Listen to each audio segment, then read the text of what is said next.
Hello, Cube friends. We're going to try to squeeze one more vintage cube draft in here before it goes down tomorrow. I do seem to have picked up a little bit of an upper respiratory infection, so if I sound a little stuffy or scratchy, that is why. Do my best to edit out the sniffles and clearing of throats and whatnot.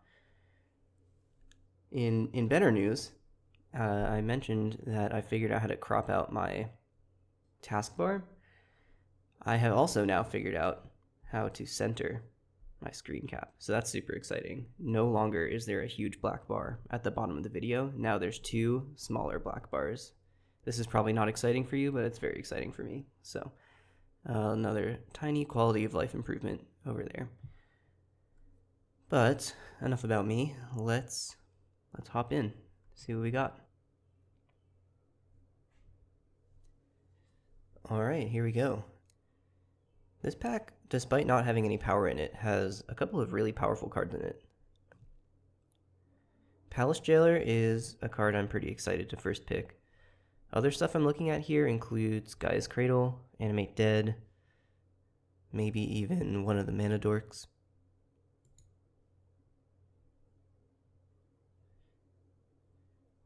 Palace Jailer is a pretty committal first pick for sure. Double white is not super easy to cast in as wide of a variety of decks. We could just go straight into white-red.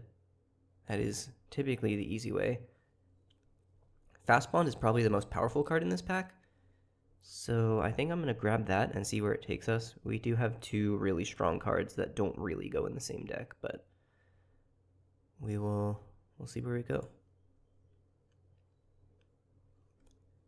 Well, there's a pretty late Oko, so probably going to draft that card. Pretty tough to make an argument for anything else here in this pack over Oko. I wonder what was in this pack. Must have been like 2 pieces of power or something.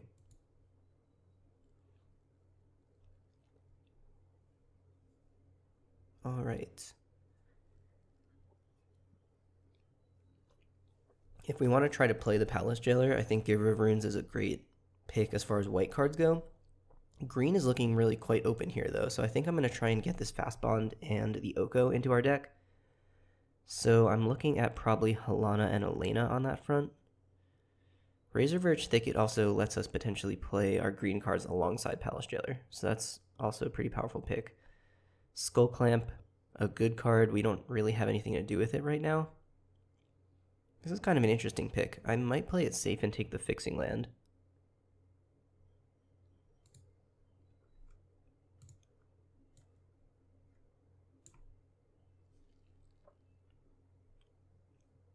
Ooh, okay.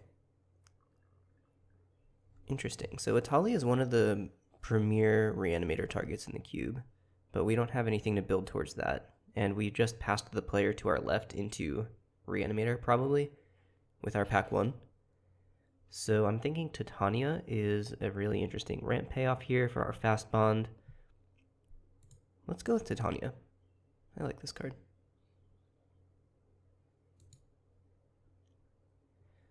Okay, Pillage of the Bog is a new card from OTJ that functions kind of like Demonic Tutor. It's like a dig through the top X cards of your deck and find something. Goyf is a great beater, of course. Kaldra puts us towards the Stoneforge plan. Pillage of the Bog also puts us into yet another color, which is maybe dangerous. But it goes well with the combo sorts of things that Fast Bond wants us to be doing.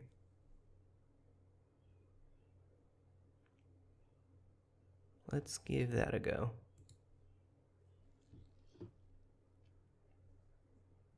So it is looking like Bant is generally pretty open here.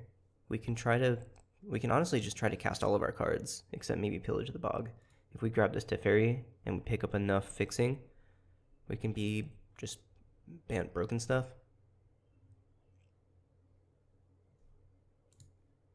We also might see the, this is the last pack here? Yeah, okay. So we might see the Displacer Kitten back, which we can potentially combo with Teferi if we find a 0-mana artifact. I wonder about Bring to Light in this deck. Leyline Binding also quite powerful. Just really versatile removal spell. We have no type to dual lands yet, so it might be a little hard to cast. We can spec on this Bring to Light and try to do something weird with it. Both are just really hard to cast. I think we're going to have to stick with the Leyline Binding. It's just generically a lot more powerful. Okay, so the Displacer Kitten is gone, but the Temple Garden is still here. And that is something that is not only going to go with our Leyline Binding, but also help us fix towards Palace Jailer and stuff.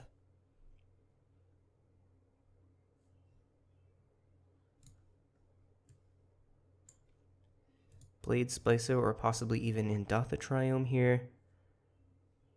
I do think Splicer is still a pretty generically powerful card in this cube. A 3/3 with First Strike is nothing to sneeze at. It's going to stonewall most aggro decks, and, you know, we can bounce it with Teferi. Just like a good role player.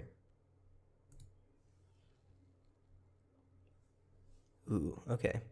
We are feeling a little more green-white here so far. So I'm leaning towards Hero, Bladeholder, Outland Liberator. I think we're not quite aggressive enough for Hero, and Outland Liberator is just a really great piece of interaction. So let's go ahead and draft this card. Force of Vigor comes back. So does Neshoba Brawler. We could lean a little bit more aggressive, or we can lean a little bit more maybe controlling or something with this Giver of Runes. Protect some of our pieces. Let's try this. Overgrown Tomb is here, and so is Touch the Spirit Realm. I think I'm going to take the Touch. Despite the fact that Overgrown Tomb splashes our Pillage of the Bog, I don't know if that's super useful here. We're starting to get pretty mid-rangey. Oh, Kutsil is actually kind of interesting. If we do end up in some kind of busted Fastbond deck, we can protect our combo. Like if we do end up finding a wheel. Orcish Bowmasters, speaking of finding wheels. This card would be worth splashing for if we can find the fixing for it. Tropical Island is also really high here, and so is Regrowth. I wonder if we can wheel the Zagoth Triome. Then we can definitely cast the Orcish Bowmasters. Find a fetch land or two. I don't know if we can actually cast this card. I'm going to take the Trop. Focus on casting the good cards we already have, instead of jamming a fourth color into our deck.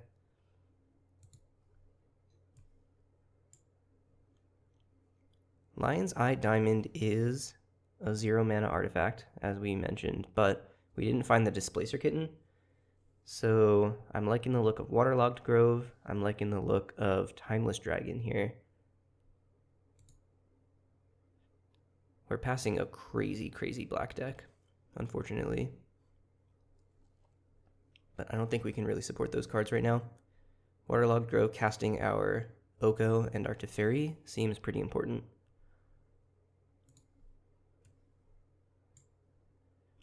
Nissa Who Shakes the World. Memory Jar, Sail into the West. Okay, we have a lot of interesting options here. Echo of Eons. I like that Sail. Well, are we going to be able to discard the Echo? I think Sail is probably better. Wow, the Shieldred is even here. Just nuts. Somebody else at this table has a deck much better than ours, unfortunately. Drafting Wheels with Fast Bond is, of course, really strong. Nissa Who Shakes the World is a good ramp payoff, but we don't have a lot of ways of ramping right now. We're just kind of green-white stuff. Maybe Luminarch Aspirant is better in that regard. I think it's likely that we wheel one of these wheels, no pun intended.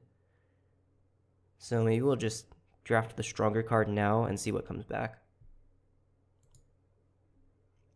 Oh, there's Shorikai. I do like that card. Mother of Runes, Mystical Tutor, Horizon Canopy. Wow, this pack is really stacked for us. Shorikai seems like the kind of card that we might need to try and win the game. And then from there, we just really start to prioritize answers. We've got a good amount of removal, but not a crazy amount of removal right now. I think this is kind of the last piece of a more grindy mid-range to control deck. And then we start to draft more answers. Or we could attempt to wheel it and draft like Mana Tithe or something. Finally learning whether or not Mana Tithe is in the cube by seeing it here in this pack. Maybe this card is just good. All right. We do need more answers, so I'm going to draft the Mana Tithe. Speaking of powerful answers, the Wandering Emperor definitely fits that description.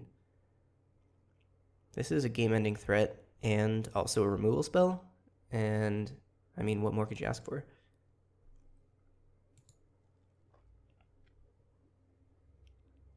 Exploration, Tamiyo.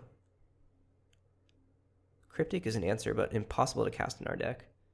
I definitely don't want to draft this Eureka, so I'm going to just put this somewhere else for now. Tamiyo is a possibility, but our curve is getting quite high here.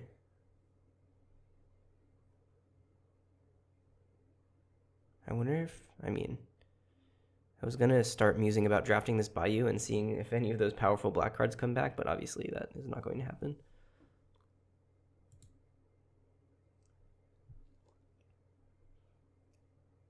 Maybe True Name? Still very hard to cast here.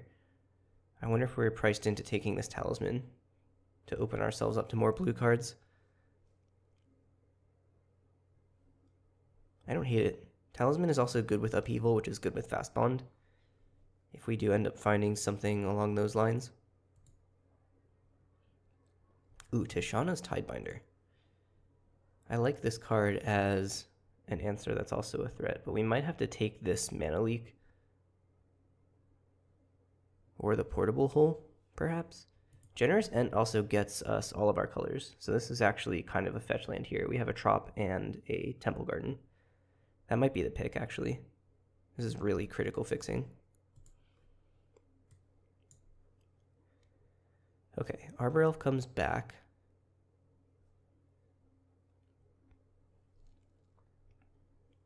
I don't think we care about this Candelabra in this deck. Adeline is a card that maybe is strong enough to try and contest the game on its own. And we're a little bit light on forests right now. Let's take the Adeline. Our mana got a little bit better with the Ent, and now we have Timeless Dragon.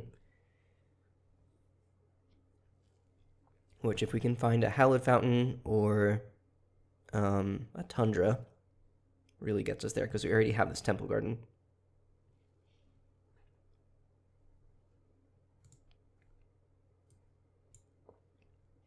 Okay, so Sail did come back. So did Nissa. I don't know if we're actually going broken enough for this Sail. I think I just want to try and have a Nissa. Like, yeah, we've got the Fast Bond, but we're not Storm. We don't have any trinkety little artifacts. Okay, Daze and Shurikai come back. I think we might want the Daze. We're so low on islands. All right, we'll take Mother of Runes.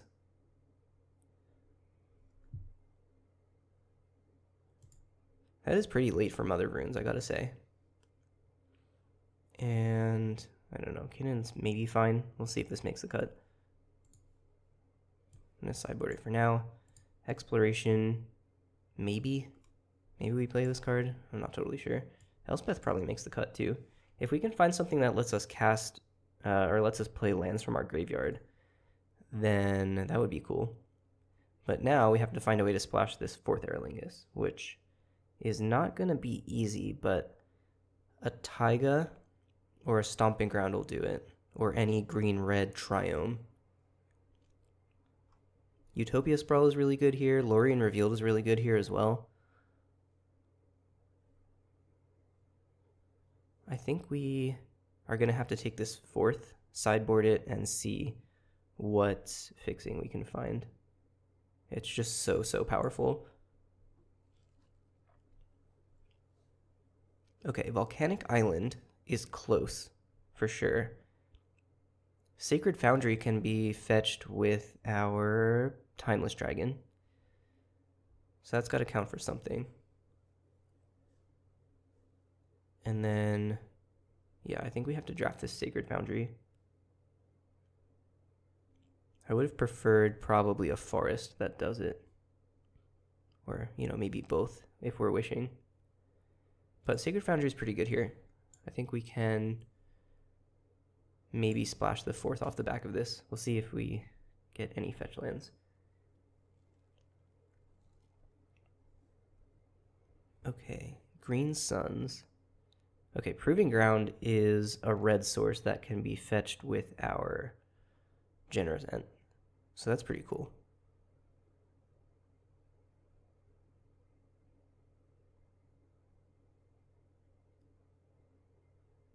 Can't believe we picked this Titania so highly and found 0 fetch lands. That's pretty frustrating. I'm going to sound like a broken record here, but I would really love for them to explore breaking Singleton on fetch lands in this cube. This is the worst fetch land we could have asked for. It gets green, and it gets red, and it gets white. So, I mean, it's okay. It's good enough to be in our deck. But, yeah, all right. Ooh, Arwen is really powerful. I'm going to be honest, I didn't really read this card the first time I saw it in the Vintage Cube, but then I played against it, and it is a house for sure. The lifelink is pretty nuts. The indestructible is obviously really good. I think we are going to give this card a try. And I think we're cutting down the exploration here. Questing Beast, Wrenn 6. I think Wrenn 6 is pretty bad in our deck. We only have the 1 fetch land. We have a couple of cycling lands, but you know, it's probably fine. Questing Beast is also pretty good, but we are really high on 4s right now, and we're spread across a lot of colors. So I think I want to just draft this Thraben Inspector. It's a nice little curve filler. And yeah, should be good. Omnath, Locus of Creation.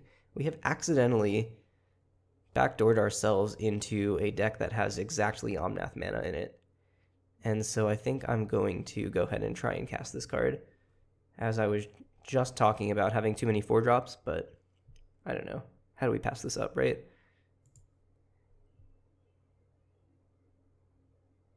I cut probably this Tameo. I think that's the worst 4-drop we have here. Noble Hierarch seems potentially very important. Does not make red mana. Mana Confluence does make red mana, but it also deals a bunch of damage to us and doesn't ramp. And we have currently 3 red sources for our 2 red spells. I think Noble Hierarch is going to be the pick here. Oh, the Lorien Revealed came back. That's actually really important here. It only gets Tropical Island right now, but the next pack had a Valk in it. So if we can get that Valk back by some stroke of luck, then our mana base is suddenly going to be, like, very good. Oh yeah. All right, we can officially cast our 4th Eorlingas and our Omnath, that's for sure. So hopefully our 4-color pile of really strong magic cards is just, you know, that's an archetype, right? Green Suns gets Omnath here. I'm going to put the Titania on the sideboard for now. I'm looking at Green Suns or Kasali Pride Mage. We already have the Outland Liberator, but we're pretty light on 2-drops. Green Suns also is kind of a 2-drop, though. I'm going to take the Pride Mage. We don't have enough creatures for the Green Suns, is where I'm at. I don't think any of these cards are going to make the cut. The one we're most likely to play is probably Triplicate Titan. And by most likely, I mean basically not very likely at all. Savine's Wreck is a maybe for sure. And we'll take this Duelist in the Mind.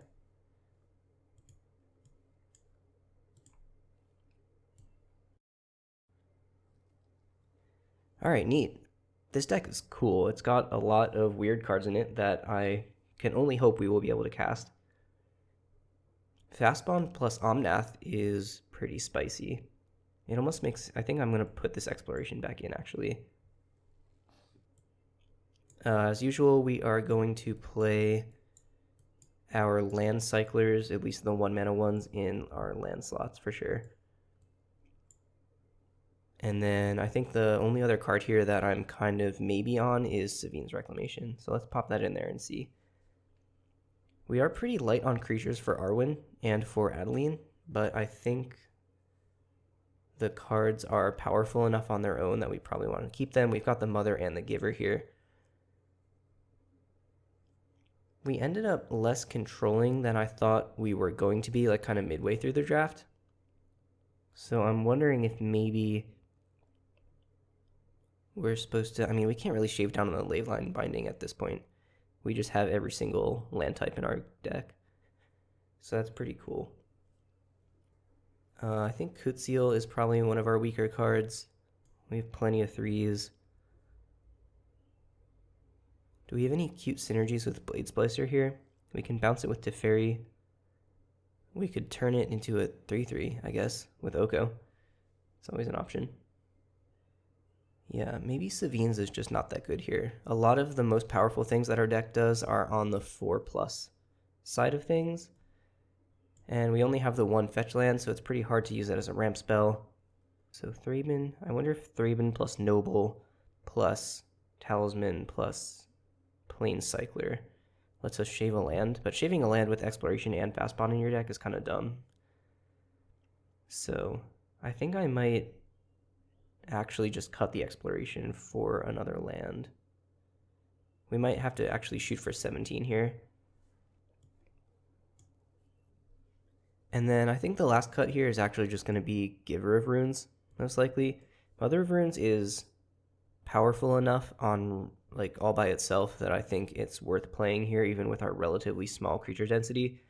Giver of Runes obviously can't protect itself, which is why it was okay to print that card into Modern.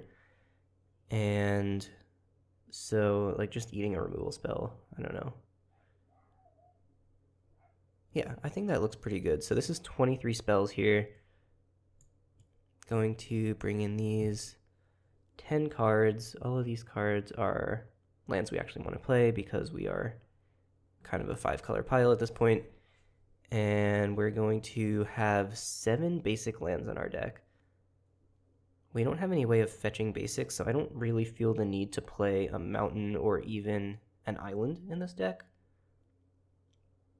I think we're just going to go ahead and split the forests and the plains.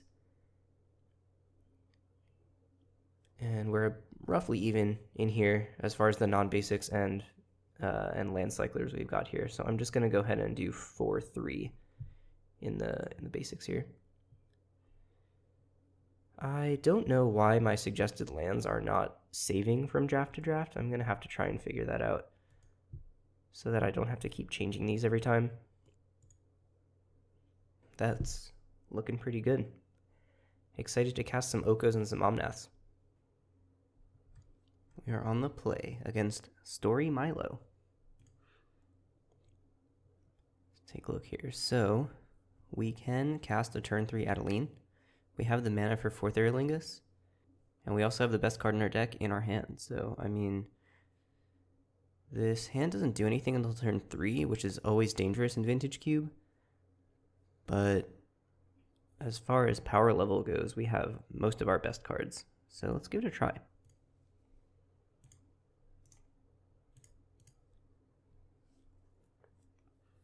One of the pieces of feedback I received was that I should try to talk more, which is not something that people say to me a whole lot.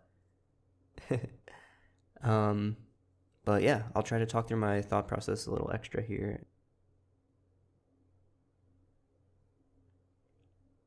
Okay, there's an Ignoble Hierarch, and there's our blue source. So we can go ahead and turn 3 Oko, or we can turn 3 4th, depending on what their board state looks like. If we do play our blue source here, we can't have double white for Adeline, but I think it's more likely that we're going to want to cast Oko. So I am going to commit the Volk, I think. And then we're good. Ship it over.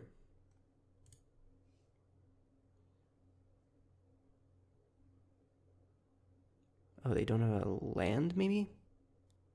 Oh, okay. That makes sense.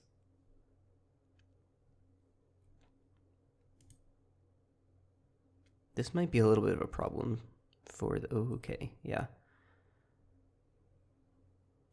This is bad for both our Oko and our 4th, unfortunately. Makes me wish I had played the plains. But it is what it is. Nissa. Couple turns away, but still pretty good.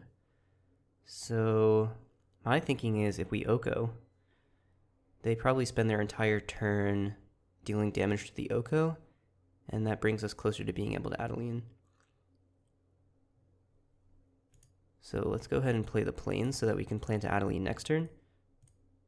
And we're going to make our food token. They can't kill the Oko on board, so it's going to be a little bit of a fog kind of situation, and then Adeline blocks really well, and then hopefully Nissa closes the game out. That's what I'm looking at here. So these are both at Oko, as expected. Oko down to 2.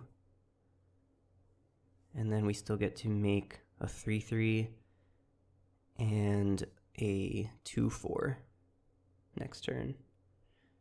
Yeah, okay. Razor Verge Thicket does not do what we want it to do, right? 2 or a few other lands. So we're going to have to play the Plains. We're going to turn this into a 3-3. We're going to have this nice big blocker. And then I'm going to see how it goes. Opponent didn't actually cast anything, so I'm expecting some kind of end step removal spell here or something like that. But, yeah, we're going to want to block with the food here, I think. If we attack with it, we get a 1-1 and it makes the Adeline a little bit bigger, but I think this is... I'd rather totally stonewall their attackers here, especially with the Caustic Bronco. We're going to have to make up some card advantage here. They're going to draw a total of probably 2 cards, if not more, off the Bronco. If they have removal spell for the food token, that's pretty bad, because then Adeline doesn't actually... Oh boy. Okay. Wait, that's probably fine. So they shoot a thing, and then I still get to block? What are they going to shoot? The Adeline? Then I just block with the food token. Oh, it gets bigger, right? Because they've attacked alone instead of attacking with the Lotus Cobra.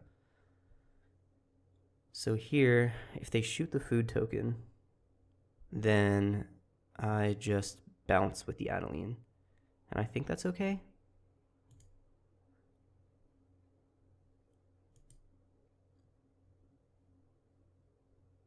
I don't think that's a big deal, really. Oh, they stacked it so it kills the thing. Okay, yeah, I should have seen that. Well, still we get to bounce here. That's fine.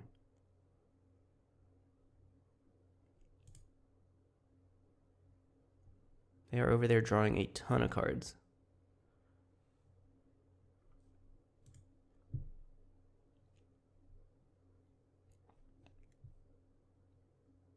They played the swamp this turn, so that one's gone.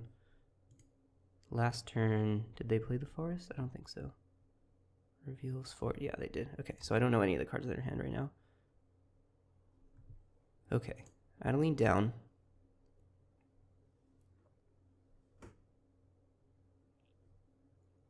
Wow, okay, that was a really bad turn for me.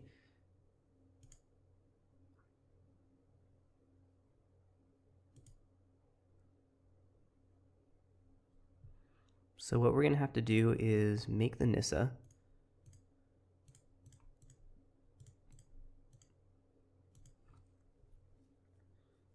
I think we're going to have to make a food. Yeah, Adeline is going to wreck me here. That's pretty frustrating. If we make the food... Okay, actually, what we can do is make the land, and then turn the land into a 3-3, and then it's huge. So that's pretty relevant. Because it does say target artifact or creature. So let's do that. Now it's a 6-6. If we attack with it here, they can double block, but that's probably really good for us. So I'm going to attack. It's got vigilance anyway. Oh no, it loses vigilance because I made an elk. Oh god. That's really bad. Yep, that's just timestamps right there. Nissa gives it a continuous effect that turns it into... that grants it an ability, and then Oko has a continuous effect that makes it lose the ability. So, yep, that's just a total mistake on my part.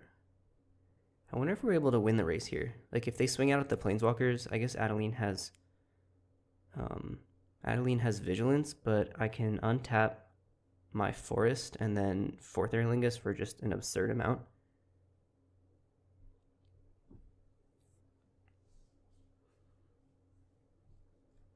Okay, Adeline at Nissa, Bronco at Oko, and Cobra at Oko. That's going to put Nissa down to 1. Opponent took damage from the Gitrog. Oh, that's really good. So I lose the Oko. Oh, wait, why did I lose the Nissa? Did I miss something? Oh, the human can attack the Nissa. Yeah, okay. Yeah, is that how that works? Attacking that player. Oh, it's worded so that you can actually point it at a Planeswalker. Okay, so now I have to kill them right now with fourth Eorlingas, which I have X equals 4 here.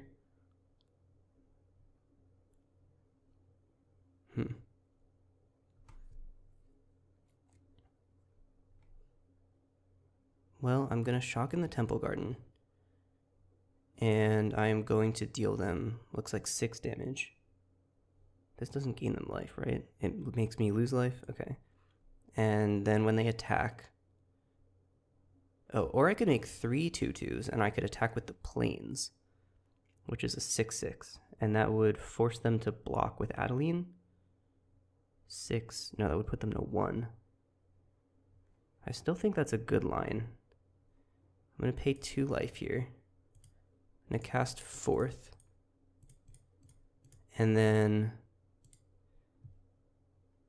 that's going to be X is 3.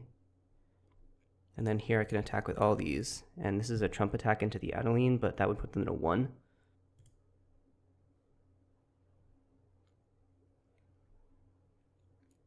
Okay, they want to block there. That's fine. I've drawn the Wandering Emperor. They're going to get Adeline back.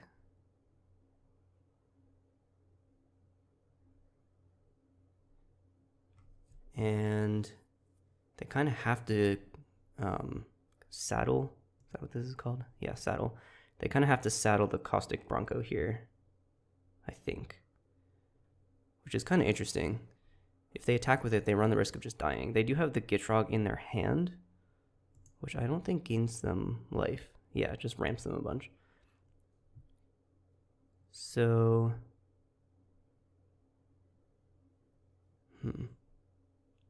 Gitrog saddles for...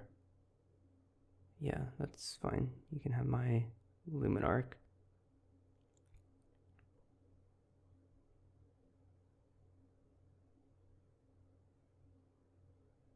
Here's the Gitrog. So 6 plus... The Adeline doesn't have haste.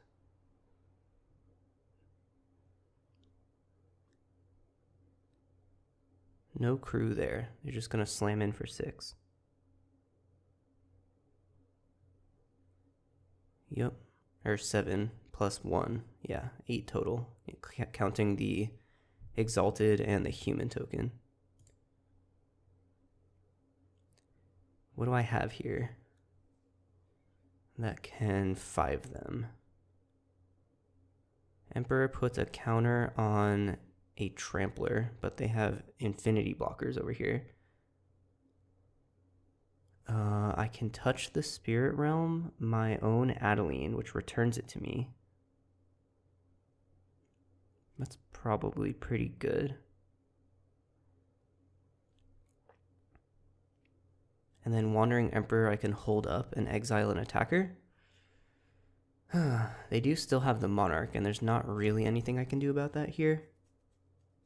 Let's see. If I touch the Spirit Realm, the Adeline pre-combat, and I put a counter on a Knight, they have 1, 2, 3, 4, 5, 6 total toughness of blockers, and they have to spend 1 of that toughness blocking the Plains. So that's going to be 2 damage I can sneak through, which is not enough. But then I get to block with the Adeline, which puts me not quite dead on... Which does put me dead on the backswing. 1, 2, 3, 4, 5, 6, 7, 8 damage on the backswing. So if they have nothing, I can get the Monarchy back.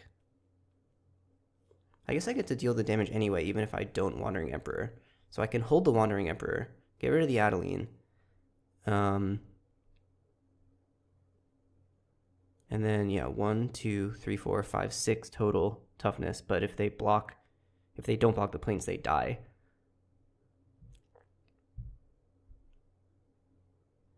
I think that's good for me, because then I can Wandering Emperor the Gitrog.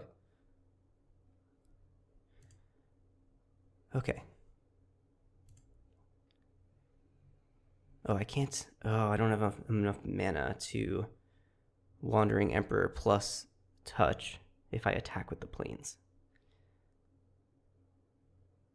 So what I can do is leave the planes up, attack with all my human knights, assume that they're going to block with the 8/4, and then touch it so that I can get the damage through. And that might be something.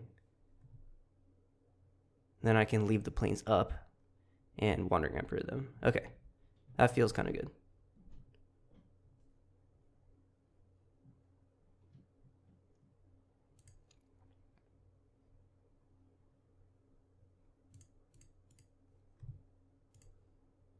Bang.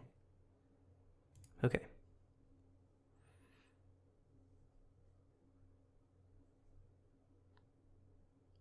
Ooh, if they block like... Okay. If they block weird, I might actually kill them here. No, okay, they're in a trade. And then I am going to target this.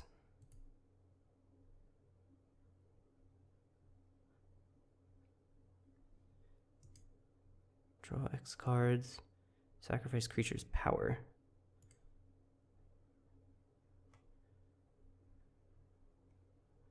Okay, 1 damage on the Lotus Cobra. Take the Monarch. That's fine. Always yield to triggered abilities from emblems named the Monarch. Yeah. Okay, so they do know that I have this Wandering Emperor. Oh, I have to order these. Okay.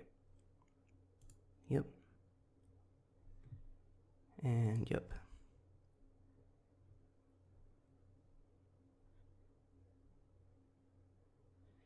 What do they get? Caustic Bronco? Lotus Cobra? Not sure. I am really glad right now that Virtue Persistence does not say Planeswalker on it. Okay, they get their Lotus Cobra back.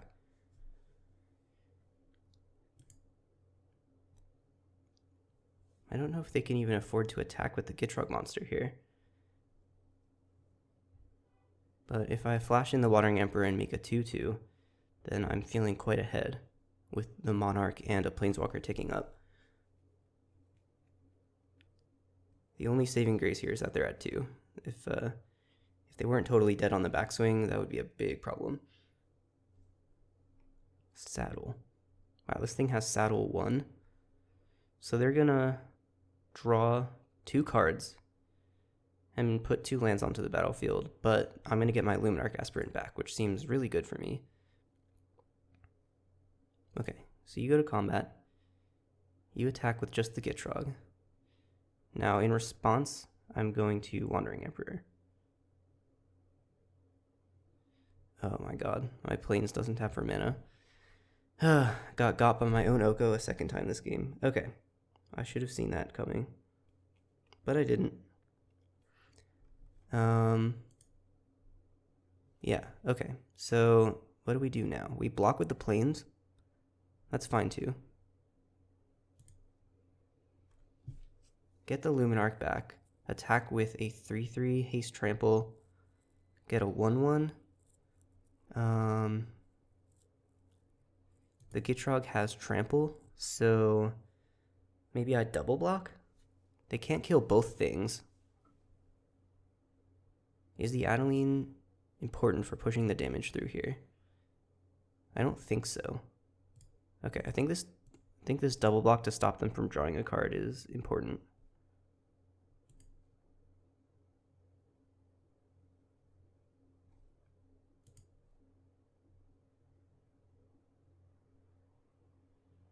Okay.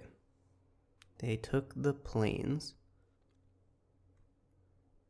They're out here with a bunch of cards in hand. Oh, this is a combat damage trigger. Oh, okay. Well, big brain of me. There are so many words on all these cards. But here I am kind of stumbling my way through the game while all of you watch me make an idiot of myself. Pest infestation. No targets? Okay. So the pests are going to gain some life, but that's a triggered ability. Yeah, okay. Do I have anything in my deck that just deals some damage? Not sure. Mother of Runes. That doesn't really do anything here. I'm feeling like we maybe have lost this game.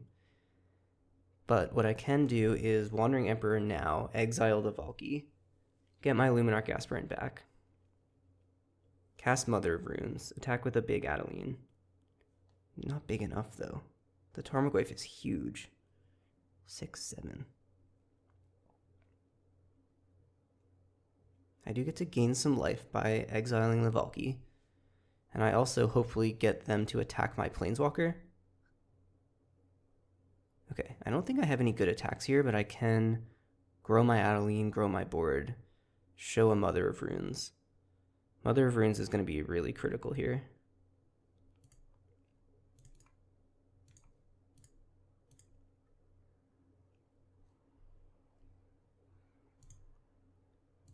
Okay, let's exile this.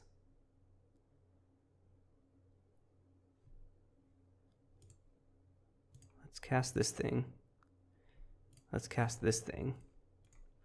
And then from here, we get to put a counter. The question is where? So the Tarmogoyf is huge. We're just going to have to probably chump block it. If we make the Luminarch Aspirant into a 2/2, it gives us more stuff to actually block these pests and things. Same goes for Mother of Runes, but Mother of Runes is already a big problem. So I think I want to make probably the Luminarch Aspirant larger.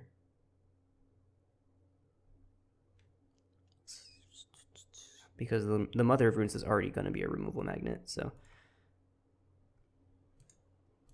I think we're going to go like that. And then I don't think we have any good attacks here. Going to go ahead and draw a card. They get to have their Gitrog back. That one does continue to have haste. So that's pretty bad. And now all this life from the pests. Ugh, miserable.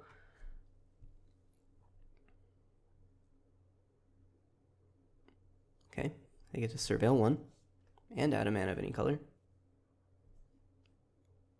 I'm in pretty bad shape at this point, I think. I don't see myself really getting the Monarch back ever again. They're going to gain like 2-3 life here. And I think that's just out of reach for me.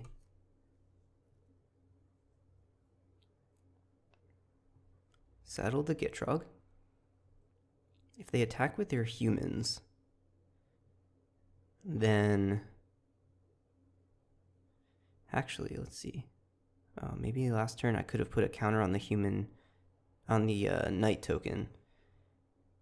And then I maybe would have been able to give that protection from green and present lethal. Maybe if they don't attack the Wandering Emperor, then... Okay, these are at me. These are at the Wandering Emperor.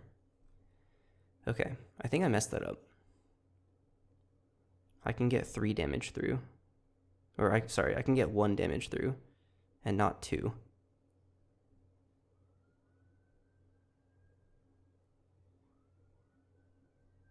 I am also at 12. So I have to block with Adeline and find a way to get 1 additional damage through. Alright, because in order for this line to work, I have to put a counter on the human knight, and I need to still have the Mother of Runes. So this block is going to have to look like this. And then I have to not block any of the pests. And then I have to find a way to get one more counter on my human knight. All right, these are all going at the Emperor. Yeah, okay. Well, that's what I've got.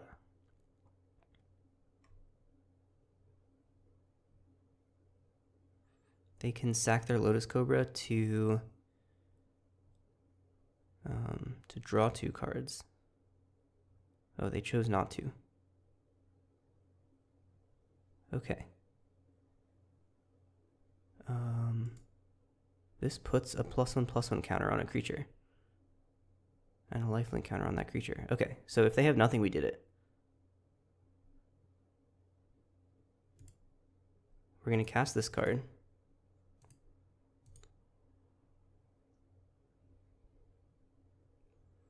We're going to target this thing, which has trample. We are going to target this. Protection from green. And then we're going to play this land in case I have to draw a card. Oh, wait, did I already play land? What's going on? Hello? Moto? Oh, we're just lagging. Okay. Okay, we're gonna head to combat. We're gonna target Human Knight.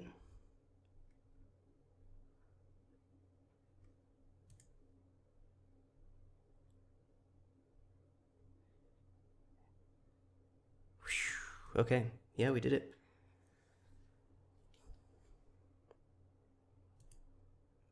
After some tumultuous misplays, exclusively involving my own cards for the record, we did get there on game 1. So opponent appears to just be like green, black, big mana value stuff.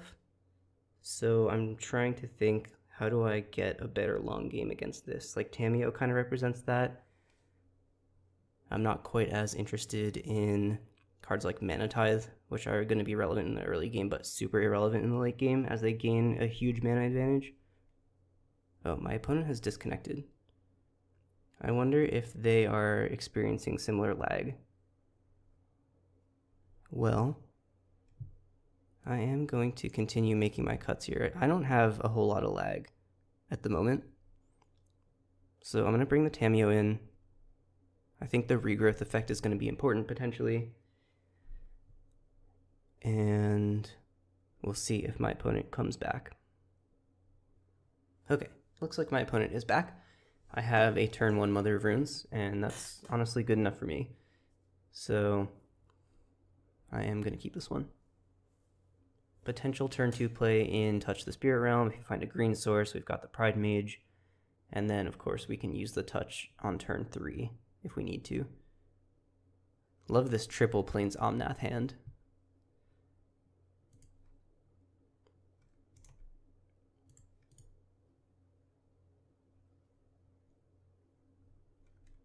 Ooh, that's a great draw. If we want to be a little bit more mana efficient, we can play the Thraben Inspector and then crack the Clue on turn 2. But I think committing the Mother of Runes before it can be hit by removal is just very important.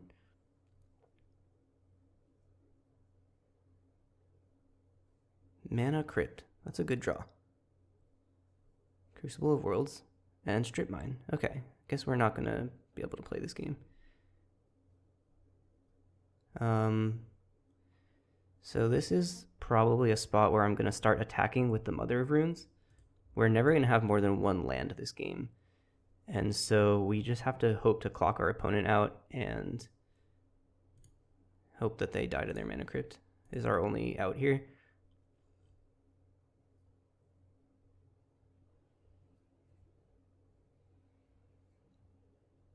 Okay. No such luck on the first one.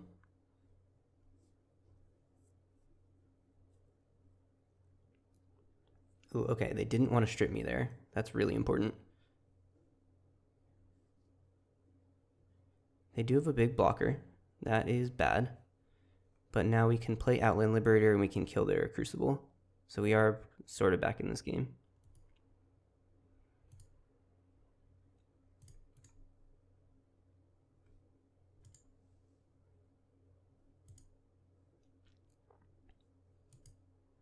They're going to make a map token every turn, but we are also going to block with our Mother of Runes. Oh, block with the Thurban Inspector, probably. The best possible thing for us here is just spend their mana strip mining me and cracking their map, because that will flip my Outland Liberator. And then I can really start going. On the back this thing, something Cagebreaker, I forget the name. But whenever it attacks, it destroys target artifact or enchantment. So that's, yeah, Frenzied Trapbreaker. So if we can get that to flip, then that is a big deal for this board state. Okay, there's the Strip Mine. Oh, but they're tapping it for mana. Okay, here is the Gitrog. Gitrog is going to attack us, I assume. Okay, map token is here. That's fine. And then I'm going to block like this. And I'm going to give this protection from green. Gitrog has hit us, but we haven't been strip mined this turn, so that's good. We are still obviously way behind. But we can play the Kasali Pride Mage, we can destroy the Crucible, or we can go ahead and get rid of the Gitrog monster with Touch the Spirit Realm.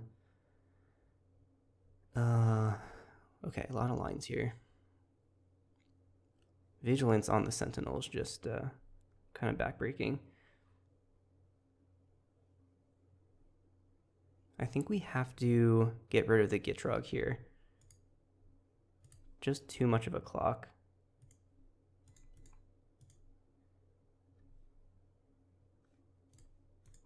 And target that. And they can strip us twice next turn, but we can still kill the Crucible if we have to, which puts us way far behind, but yeah, I don't know. It is what it is.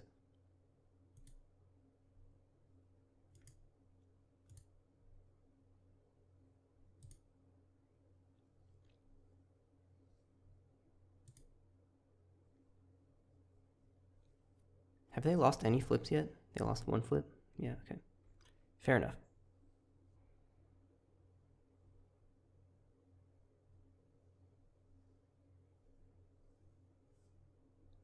Pest Infestation to kill my thing. That is very bad.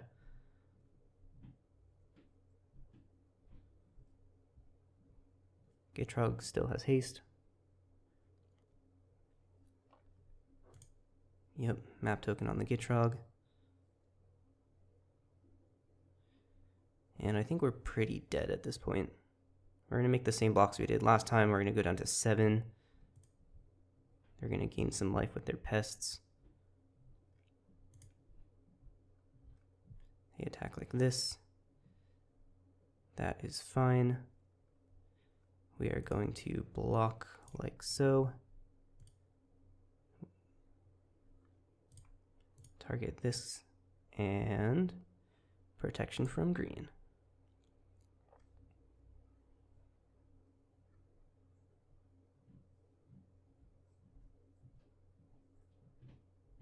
They're going to gain 1 life over there.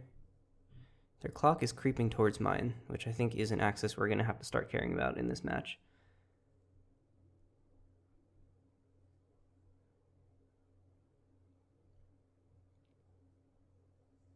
Are they going to strip me? Let's find out. Yes.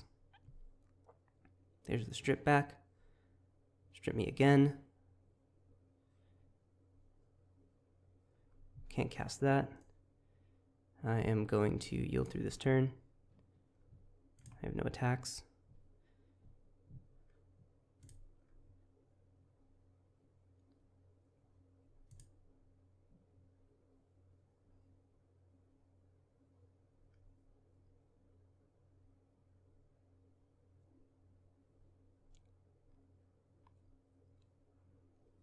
Map token is good.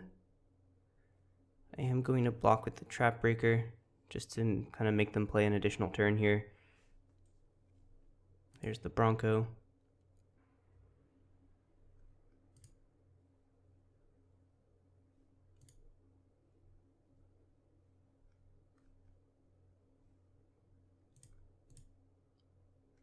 Oops. Gonna block like this, block like this. Okay, we are going to do this again, and that's going to be pro green.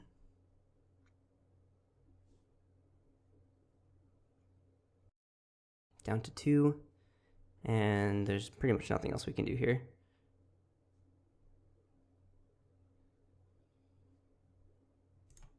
Gonna yield through this turn, and gonna make him have it.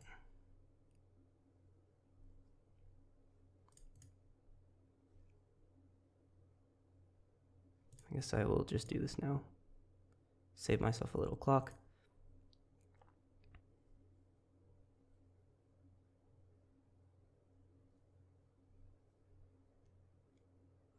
And block like this.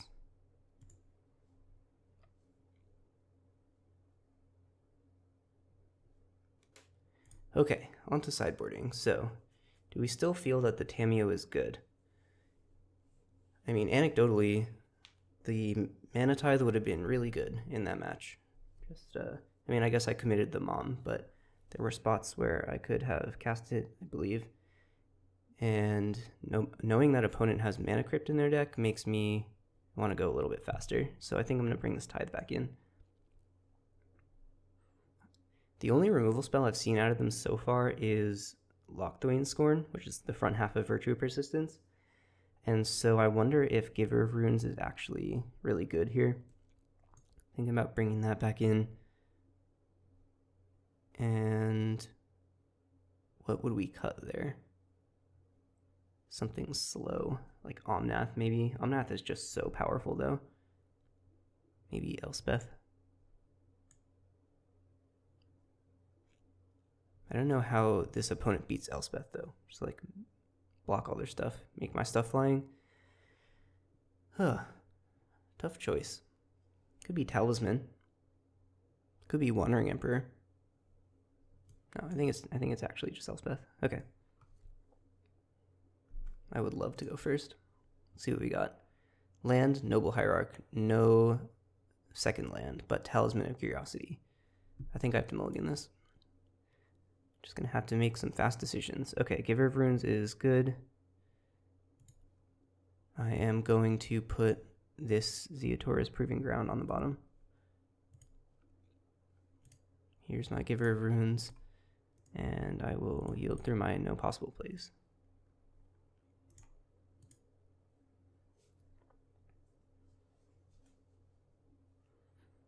Okay, they get to Surveil one. I'm going to be holding up Touch the Spirit Realm and attacking with Giver, it looks like.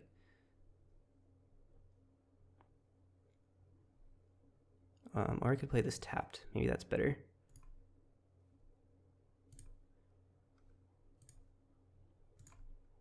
I don't know what I would need to touch. Like a token, maybe?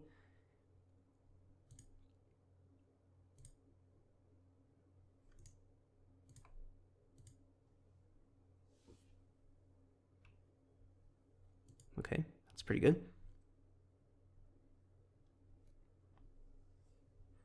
And the Mana Crypt is back. And the Strip Mine is also back. Frustrating, but true.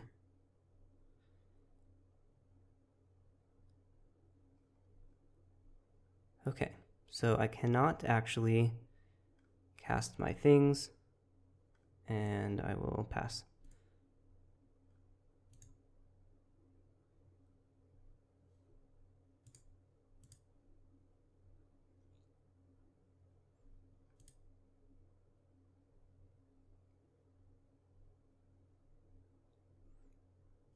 I'm hoping to be able to kill the Sentinel. I don't know if they like missed on a land or what. Oh, I should know what they... Oh yeah, I know that they revealed a swamp. Okay. I got no blocks here. And I don't know what I'm going to do with this Touch the Spirit Realm, but Yeah, that sure makes me discard a card. Oh, God.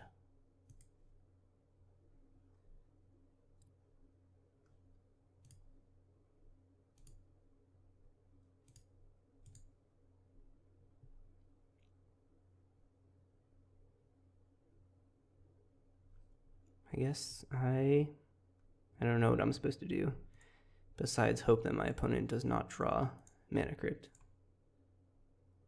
No, we're not going to do that. We're going to cast this instead. This at least blocks the Investigator.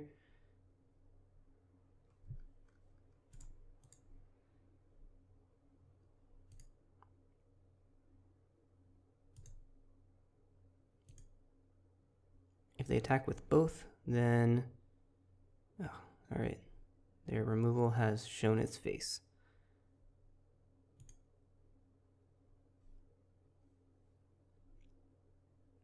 I might... I guess they can just use the map tokens, so my blocks are probably going to be bad anyway. Wow, what a frustrating match. This is a good showcase of why I don't think that Mana Crypt is a very fun Magic card. Perhaps my opponent is having fun over there, but did, why can't I, oh, yeah, okay. Just block like this. I'm not sure if they're having more fun than if they were playing a real game of Magic, is what I was going to say.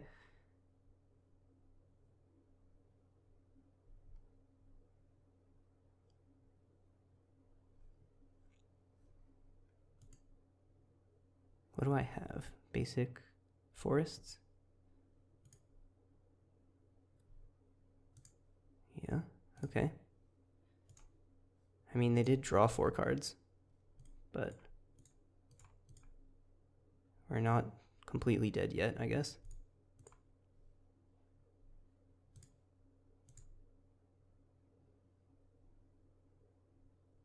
Maybe I should have gotten the Proving Ground to and just let them hit one more time to try and 4th Eorlingas them.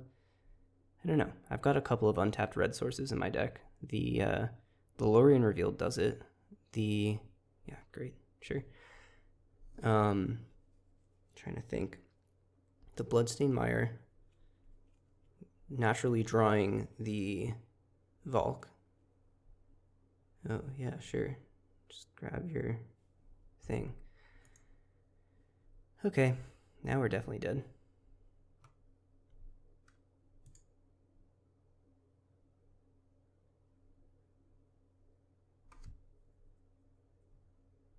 No, we drew the Bloodstained Mire anyway. Alright, well, I guess that is just salt in the wound.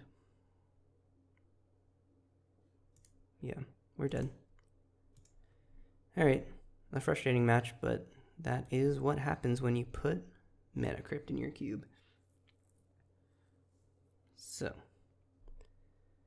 I will hop into the next game in just a second. Alright, we are on the play against Y2 Jennings. Finally found our fast bond. We cannot cast it with these lands here, but we still have a 1-drop, and we have a Planescycler for the fast bond. I think the fast bond is going to be a pretty dead card here, but it can go crazy with Omnath if we get enough card advantage. I think I'm going to keep this.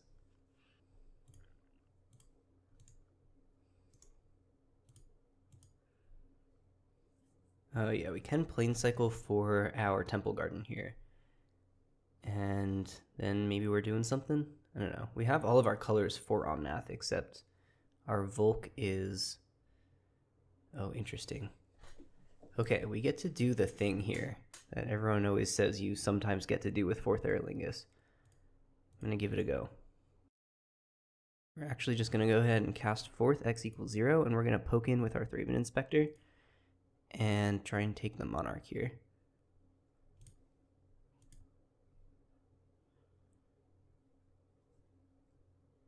Neat. I've never done that before.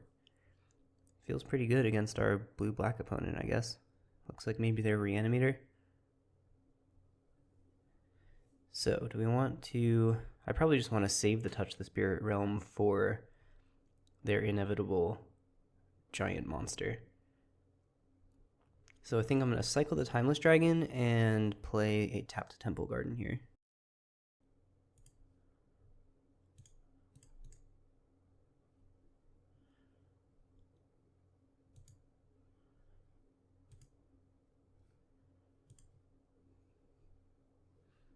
And that should be it for us. I'm going to draw another card end step. There's our Oko. So far, so good. 4th Eorlingas turns out still pretty powerful, even when you don't make any horses with it.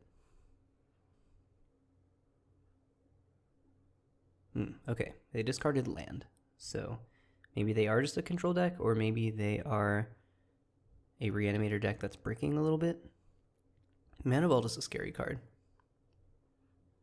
They don't have anything there. So we can Elk their Mana Vault if we want.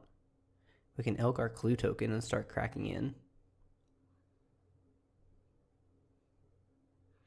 Fast Bond, land, cycle, and land again. I think Oko is probably the play here. Just crack in for 3.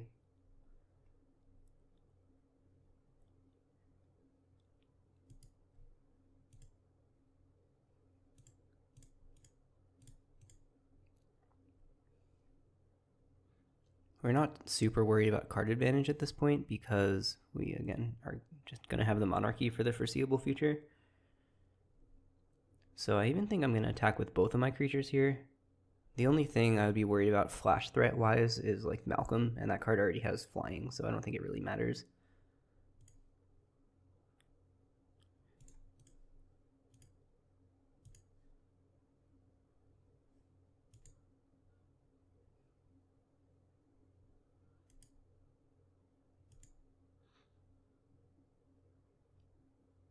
And there it is.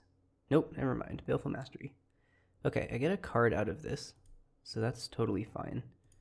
Draw another card, and we are up to 7 cards in hand here.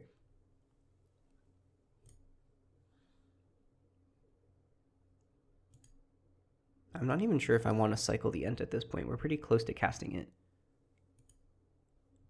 What we can do is cycle it for Trop, and then we can cast Omnath next turn. Green, white, blue, red. Yeah. So maybe that's the line, actually.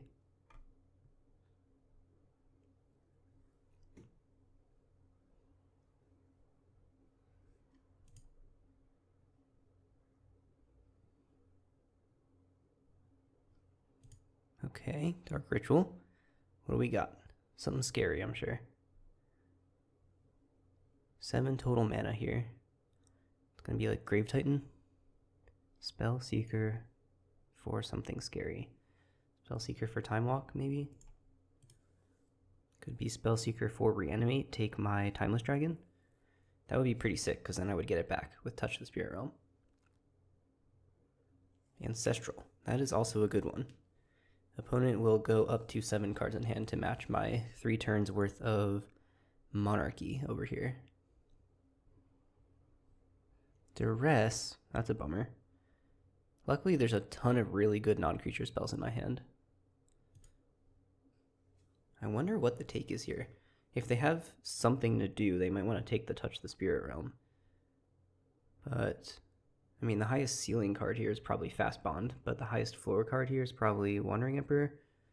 Yeah, I think that's reasonable. Like, seeing the Omnath incentivizes you to do that, I think.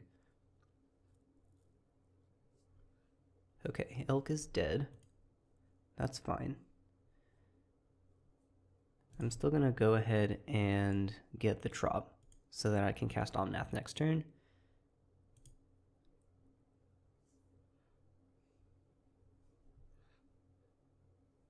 And now, yeah, seems pretty good to me. White, green, blue, red. I'm going to always yield to those because there's going to be a lot of those. And I guess I can attack with my Thraben Inspector.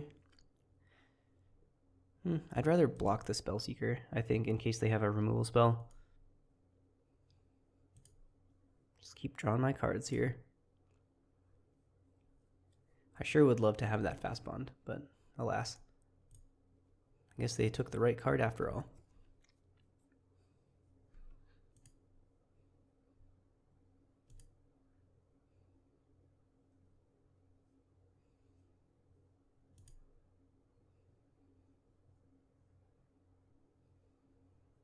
Okay, Jace is flipped. So they can Ancestral again, which is a little scary. They're still only kind of just barely keeping up in card advantage with their double Ancestral Recall, which is just a terrifying thing, probably from their side. Oh, interesting. Okay, they just have a second Ancestral.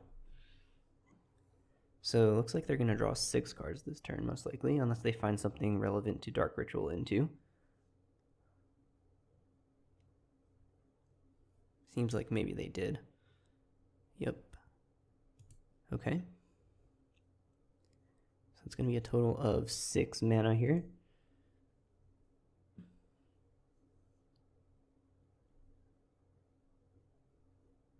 Snap back Ancestral Recall, I guess. Okay, that seems like a roundabout way to do that.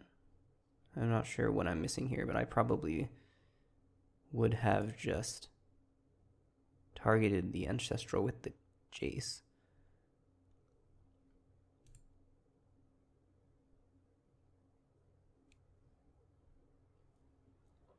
I guess this is a little bit more efficient in terms of cards if they want to try and get a card out of their hands since they're moving to discard anyway. Yeah, see, now they get to keep all 7 of their cards. So that could be it. That could be relevant. They're targeting me with this.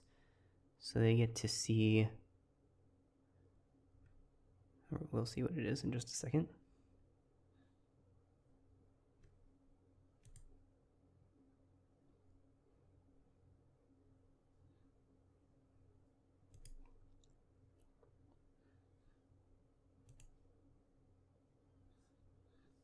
Okay, so they saw my planes. Now, what do we want to do here? We can play the Bloodstained Mire and make a whole bunch of mana with Omnath. And then we're probably going to Adeline and attack.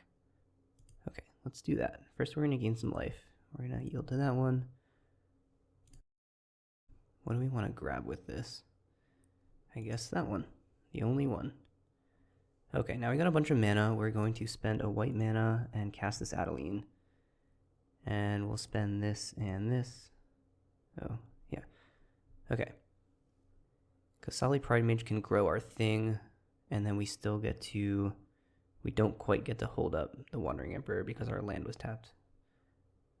We've already played a land this turn. But I think that's totally fine.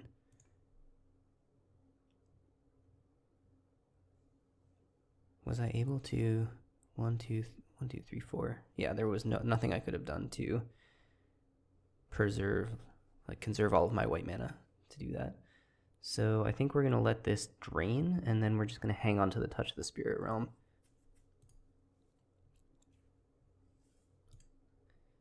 I think we can just go face here, honestly. And that should be... We can honestly also attack with the Thraben Inspector.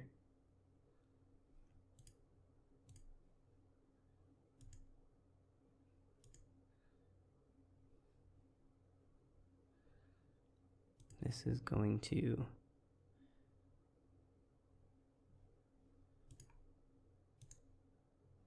that. And then we'll just hang on to the Touch of the Spirit Realm as a removal spell for next turn. We can also activate this in opponent's end step if we want to blank their blocker at instant speed.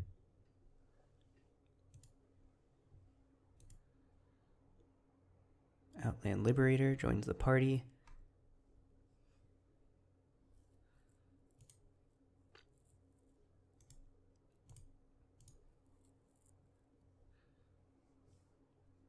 They do have 9 cards in their hand, so good shot that they find a way out of this.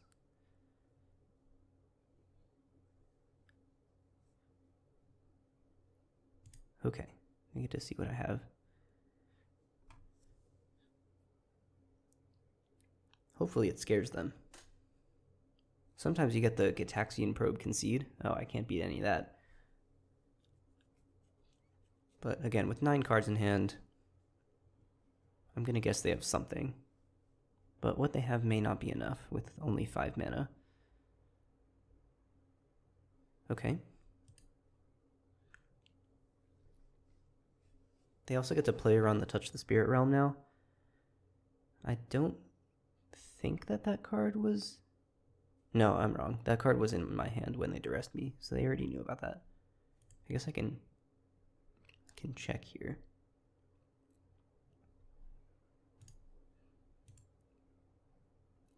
Alright, they made it up to 7 mana.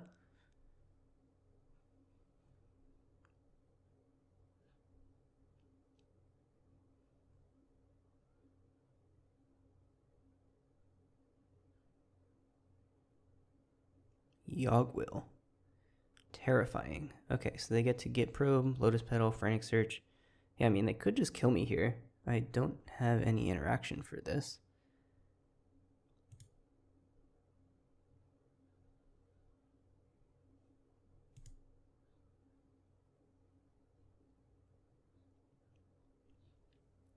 They also only have 8 cards left in their library. But if one of them is just tendrils or something, good shot that they find a way to kill me. They do need Storm Count 12 to do that. Thanks to Omnath here.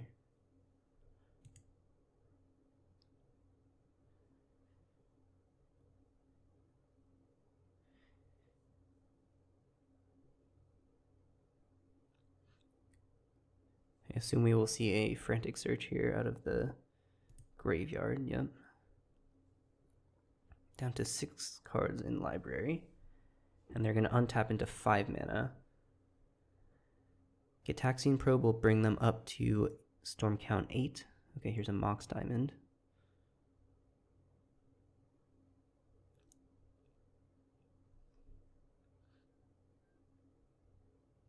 Gitaxian Probe will be 9. They've paid life for that. So they're almost certainly dead here if they pass the turn, but I guess they can just Tendrils me down to not dead to try and gain a bunch of life, but then I feel like they're probably... Ooh, okay, Brain Freeze. So that should kill me, I believe. Just trying to think if there's anything I can do at instant speed here. Touch the Spirit Realm, not helpful.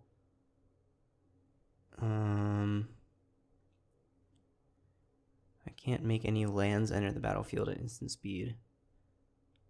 So I think this is going to kill me.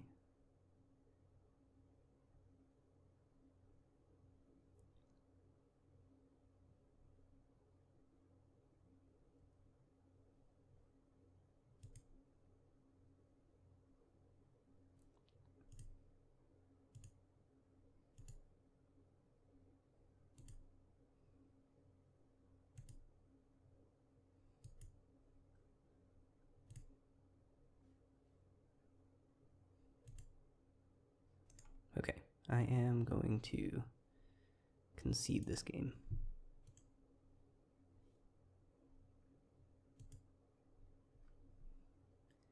Storm, you say? Okay, I don't have any real grave hate here. Yeah, I'm just gonna have to kill them faster. Exploration can help me do that. The slowest cards here are like, I don't know, Elspeth just doesn't kill really fast enough to compete against Storm, I don't think. Touch the Spirit Realm also feels pretty bad against a non-permanent based strategy, but could potentially flicker my own stuff. Leyline Binding seems worse than Touch the Spirit Realm here. They didn't really show me any permanents that I cared about. So, okay, let's take the Binding out. I don't think this card's going to do anything. Gonna take the play for sure. And this is a terrible hand.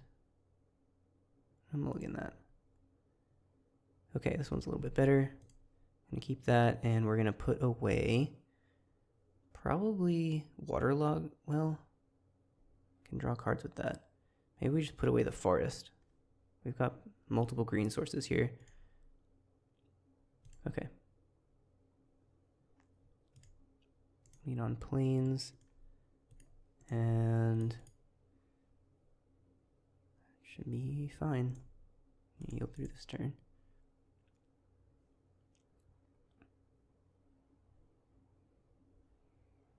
Bobble themselves.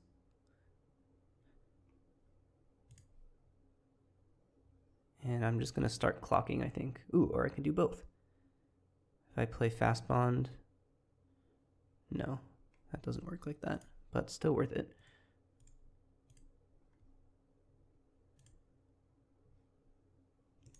I'm going to always yield to that. And I do not think my life total matters very much in this matchup. So I'm just going to start attacking as fast as I can.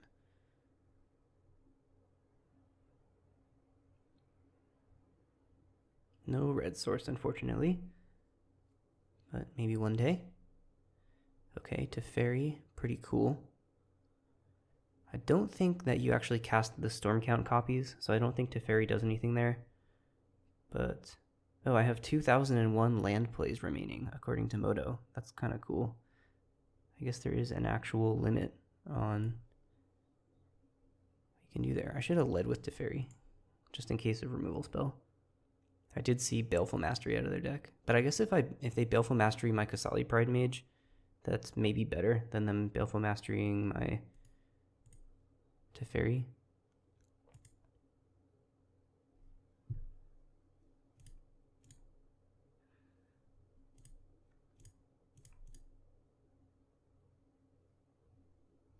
I'm just going to draw a card here.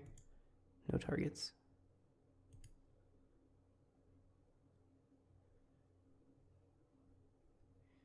Generous Ent gets a tapped red source, but not an untapped one. Okay, goodbye Teferi. I'm going to draw a card there. So I can play the Thicket, I can play the Luminarch Aspirant, and then I can get tapped source. I can even Talisman. No, that's not true. If I Talisman, then I can't get the tapped red source, which I think I want. So, yeah, let's just go ahead and cast this.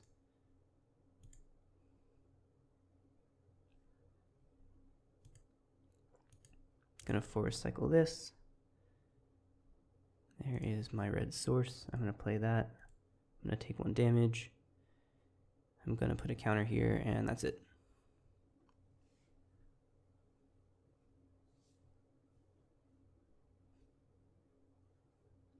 Okie doke. Frantic Search.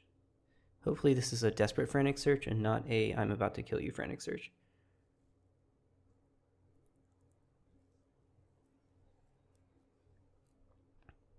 Cool.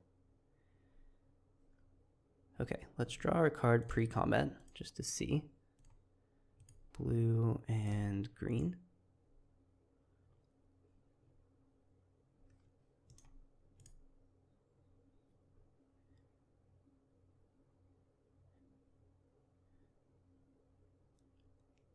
Snapcaster Mage, which is probably going to kill my Omnath, if I had to guess. I suppose I'm glad that they did that in response to the trigger instead of, you know, trying to blow me out with Luminarch Aspirant or something like that.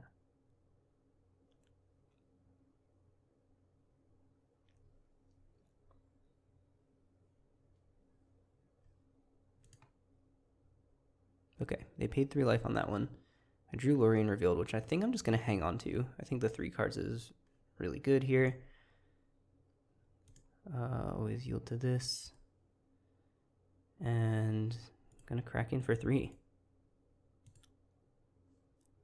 Next turn I get to draw a bunch of cards, which is usually good with Fast Bond on the battlefield, typically.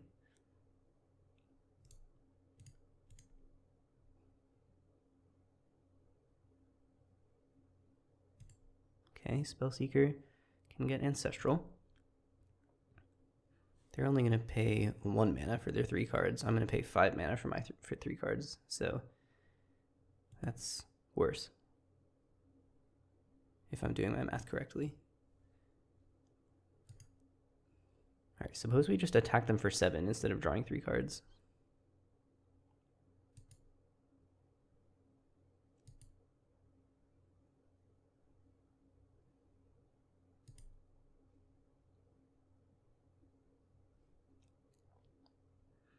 Okay, so this forest is our 6th mana.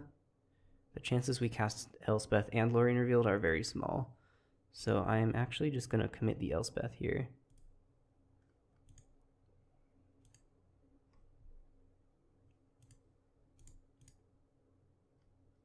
I'll be white and colorless over here. Target creature gets +3/+3 in flying until end of turn. We're going to put a counter on the Aspirant. And then we're going to smack in for 7. And hopefully they can't kill us next turn. I think we have already seen all of the removal spells that we saw in game 1. So we'll just see. I mean, they might go Lotus Petal, Yogg will kill you. You never know. But I am just going to go ahead and yield through this turn. Try and save my clock. I have nothing to really do here. Alright, opponent has floated some mana. Dark Petition. Okay. Yeah, so they're going to Demonic Tutor, and they're also going to make 3 black mana. And that can grab the Yogg will. But then they're kind of gated on mana here. Lotus Petal can make blue, and then maybe they Dark Ritual, Yogg will, and that seems likely to kill me. All they have left is 1 blue mana, but they can Lotus Petal back. What is their storm count? It's only... okay, it's 5, looks like.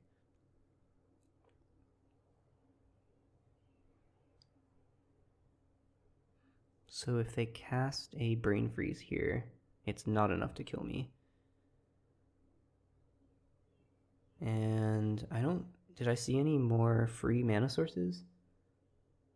I believe they already played a land this turn. Yeah, it looks like they played Swamp this turn. So I don't know if they can get there from here.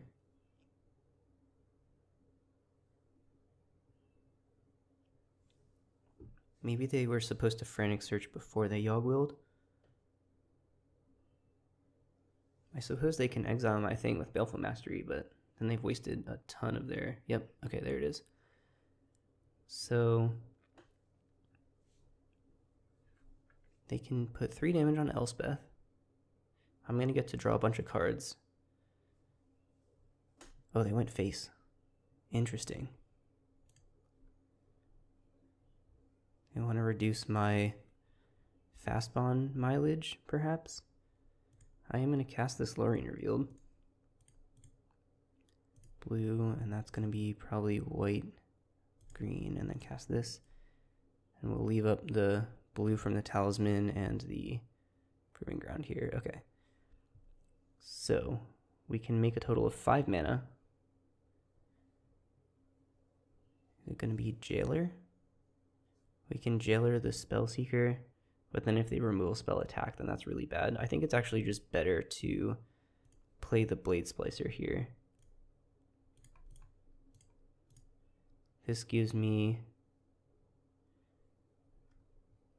yeah, now we can make a soldier.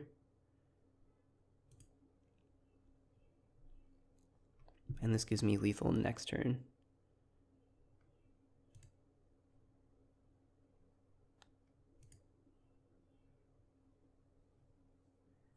Little dicey. They could always mill me, but we didn't see the tendrils, which is the thing I'm more scared about here, because I feel like they've already spent their Yogg-will. They've already spent their Frantic Search. I think they're going to have a little bit of a tough time rebuilding here. They can still Treasure Cruise. Here's the Jace. Oh, they do have tendrils. Okay, so there's just the value tendrils here. Get me for 4.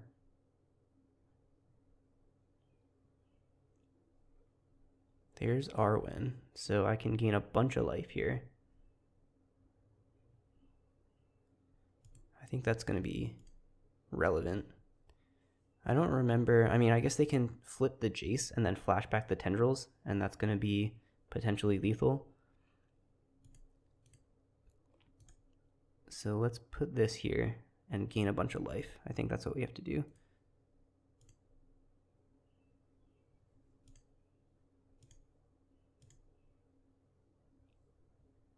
Oh, tied myself out of Palace Jailer by accident. I don't think I was casting that this turn anyway.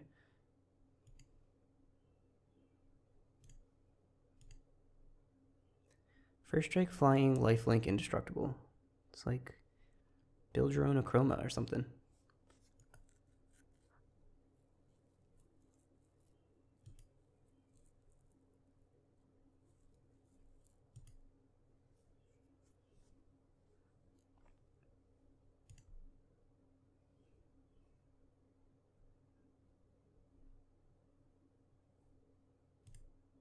Okay, so they get to flip Jace. They get to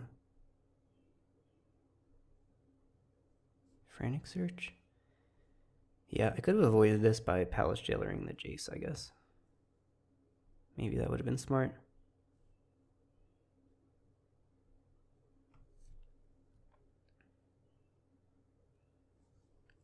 I'm not really worried about any of the things that are going on in their graveyard.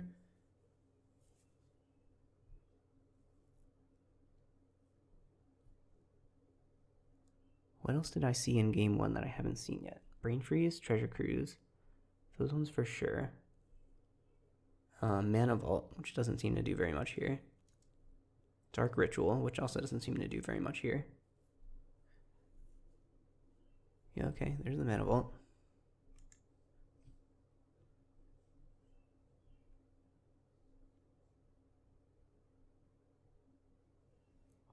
I guess they boarded in Stern Scolding against me, most likely. What do we got for 5 mana?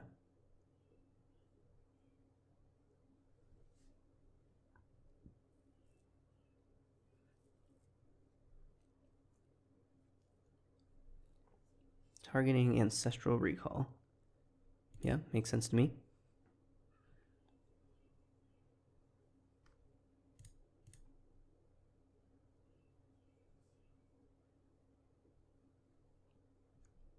Mox Diamond. I did forget about that one. I saw that one last game.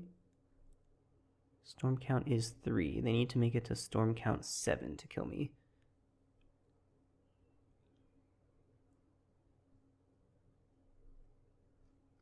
There's Treasure Cruise.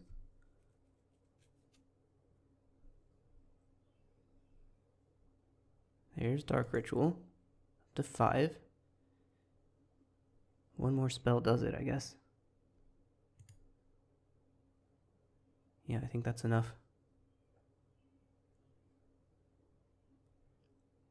I guess the Palace Jailer was important after all. Ooh, okay. Maybe they don't have it. Or maybe they're playing it safe.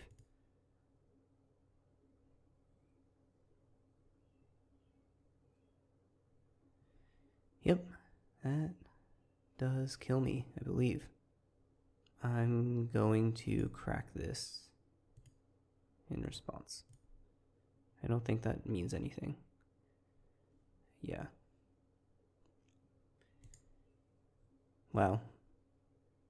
Alright, that'll show you. It'll leave Jace Vryn's Prodigy on the battlefield.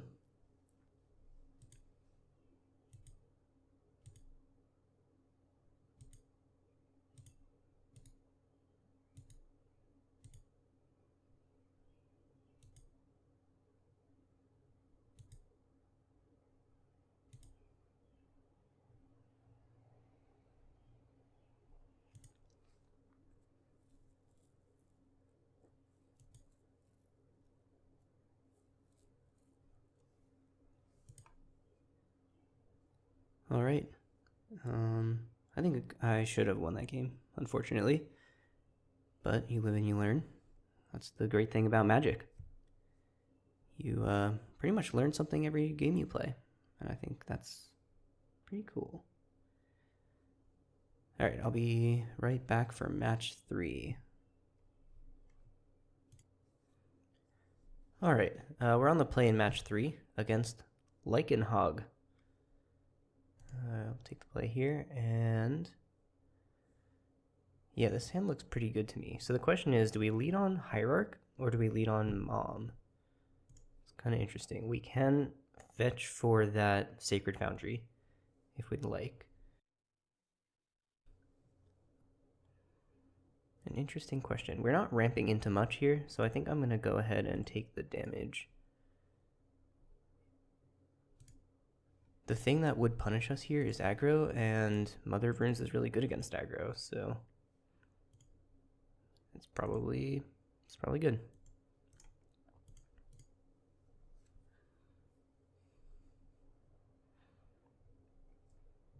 Okay.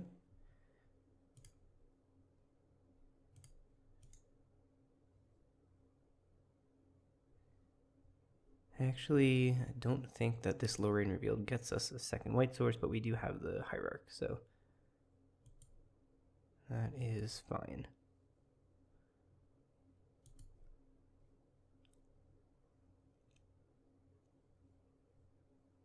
We're pretty far from casting the Lorraine Revealed, but I mean, you know, we just have to find a blue source and we're good to go.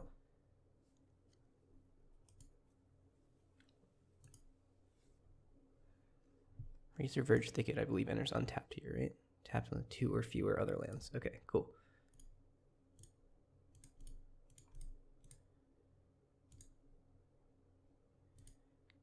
Gonna go ahead and make that soldier, and then we're good to go. I don't think I want to get in with the Mom here. It looks like opponent is doing something kind of weird and combo-y and artifacty, so they might be a little light on interaction, but still gonna leave the Mom up here.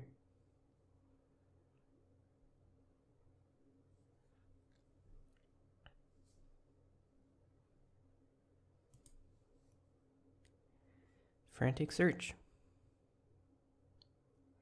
Maybe queued into another Storm opponent.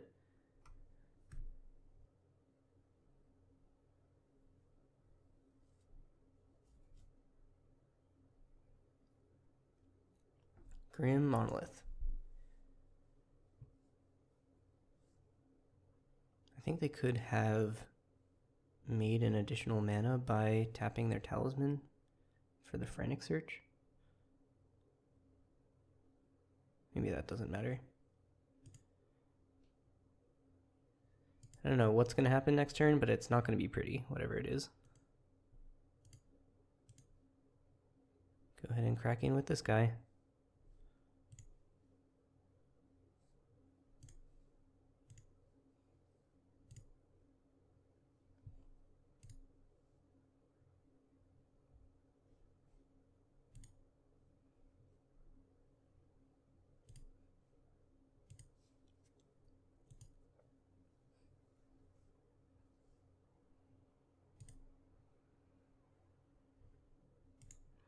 Time Spiral and Ketria Triumph. Just one of those leagues, I guess.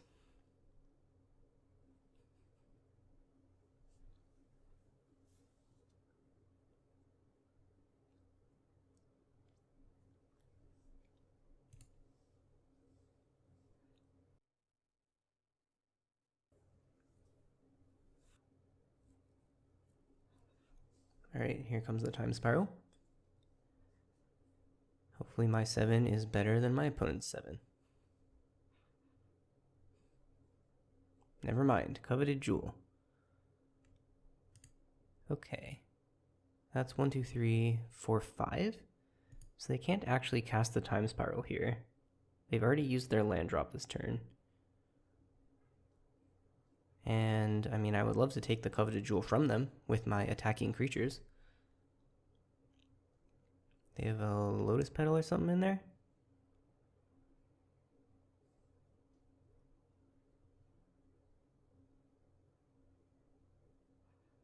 If they don't cast the Time Spiral now, it's going to go away.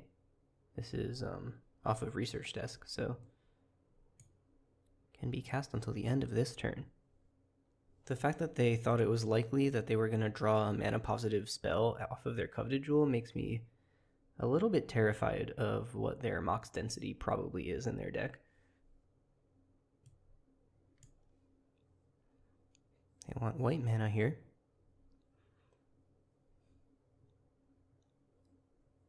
Okay, so they're going to make infinite mana, but not until next turn because they don't have enough mana. So I'm probably dead next turn. They made a blocker, but it doesn't matter because my attacker has flying.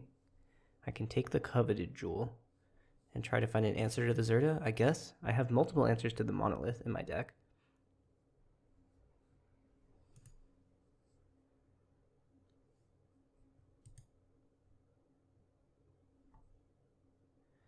Great.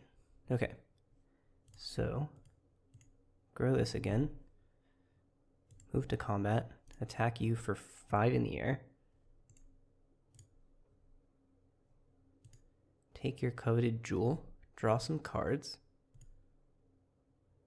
Luminarch Aspirant, Generous Ent. That is not going to do it. Well, we can cast the Ent. I guess that's fine. We can also cast the Aspirant.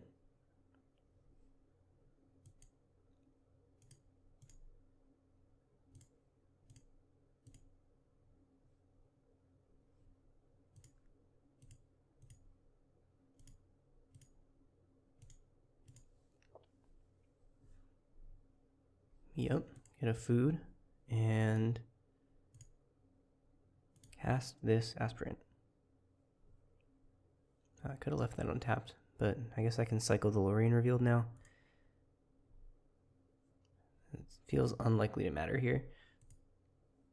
I think I am probably just dead.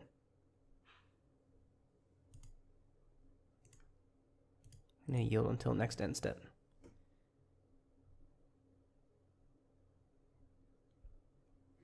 With my finger on the stop passing button, just in case they time twister me or something.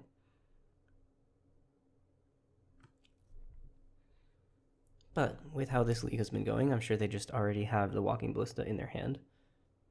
And we're just going to have to wait for them to make 40 mana.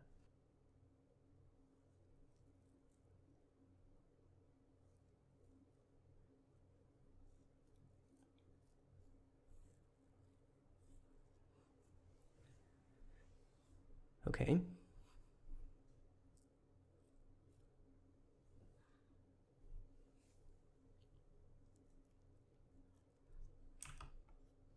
Well, I called the time twister.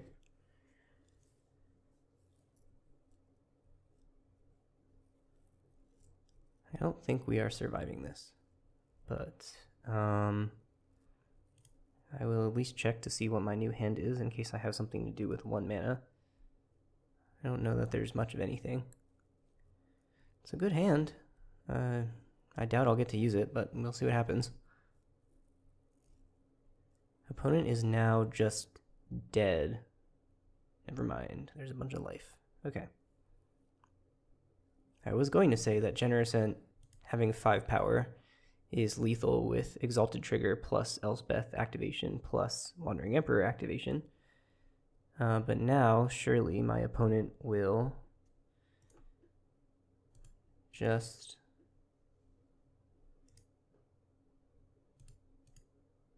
make a very large amount of life, and then probably kill me with their laser beam.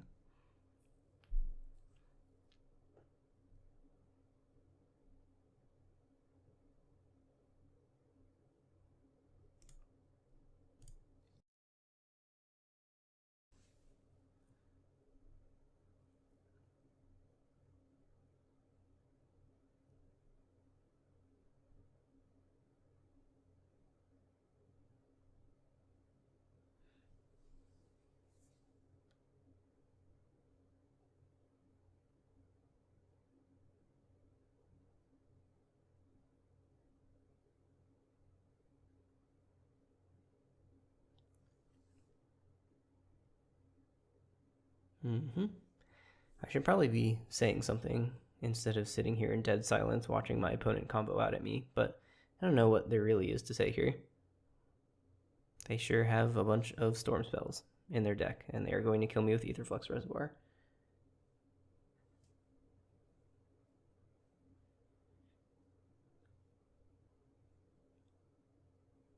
I recognize that I am beginning to trend a little bit negative here, but I really don't think that this is good gameplay.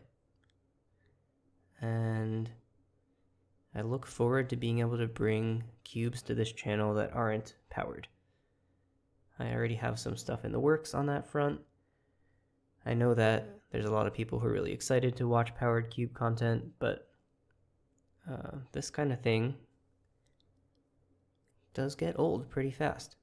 I had a proxy powered cube when I was in college, and we drafted it a lot, and eventually it's just too high variance. I don't know.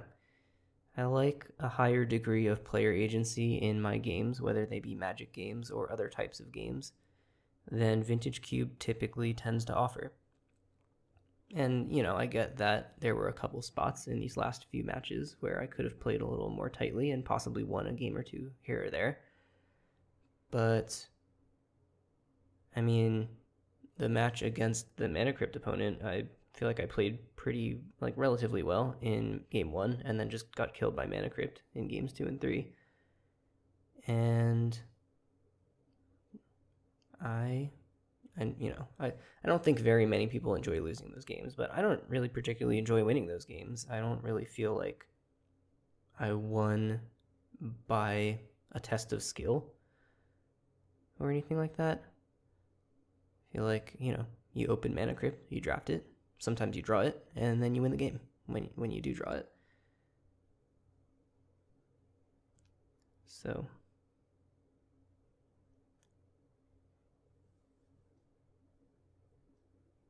yeah, I imagine the next video you see after this one will be some other kind of cube.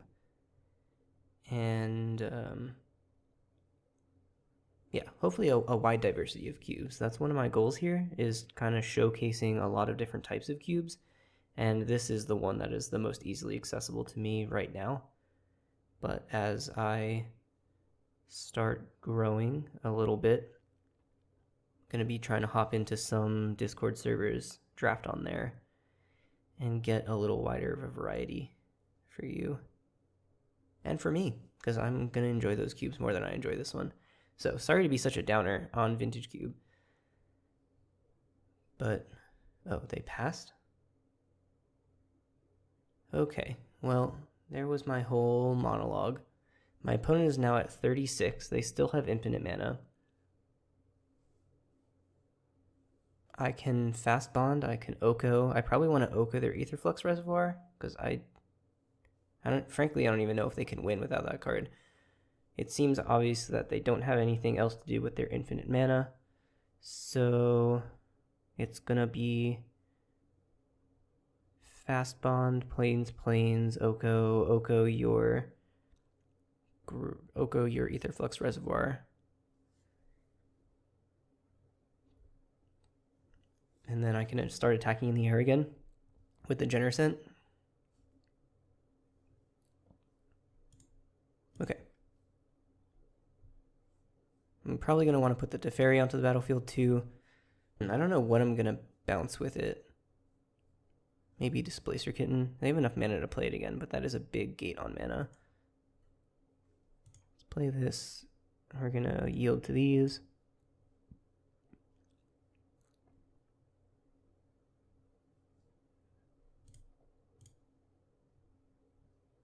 We do, in fact, have 2 blue sources for both of these spells. Just double checking there.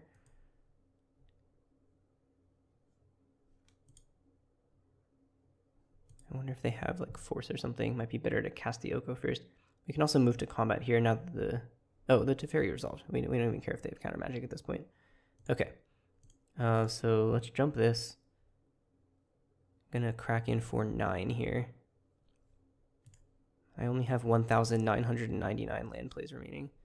Oh, I've got an Aspirant as well. Completely forgot about that card while I was kind of zoning out while my opponent was doing stuff. Okay, exalt the trigger. I turned all my yields off. I didn't realize that the 5 key would actually turn all of my yields off. That wasn't what I was trying to do.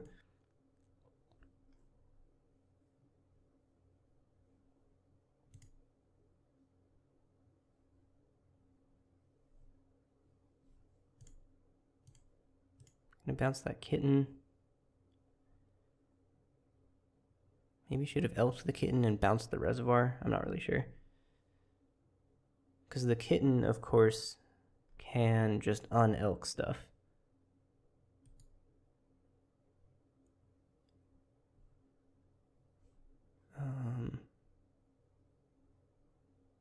Okay, let's undo that. I'm going to tap this for... No, I'll hold that up. Maybe that's better. Blue and green. And cast this. Yeah, I should have elked probably the kitten instead. But I am going to elk this reservoir.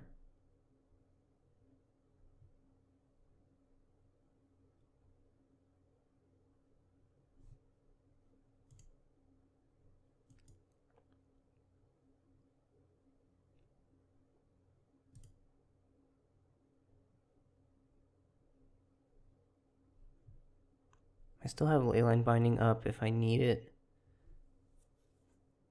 So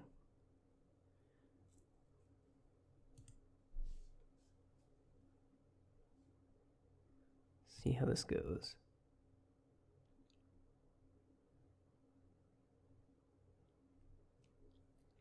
Unfortunately, now I can't just F6 through my opponent's entire turn because I actually have instant speed interaction here.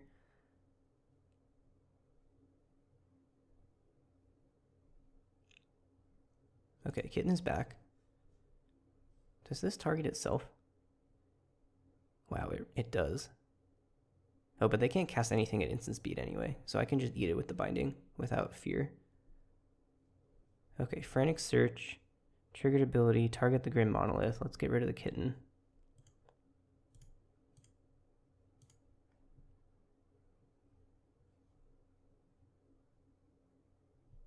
Hey, one. Oh, there we go. They're tapping mana, and then they will probably realize that they cannot spend it on anything because I have a Teferi.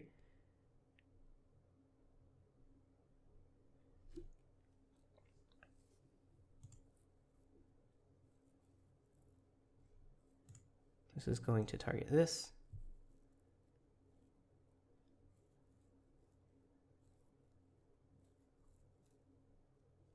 I didn't even read this card because they were in the middle of comboing off. Yeah, sure. You get to draw an extra card once per turn if you had an artifact enter, which they will get to do. And now I am safe to... I probably want to keep the food here. Nah, I have enough permanence. I'm going to gain this 3 life here. And then I'm just going to F6.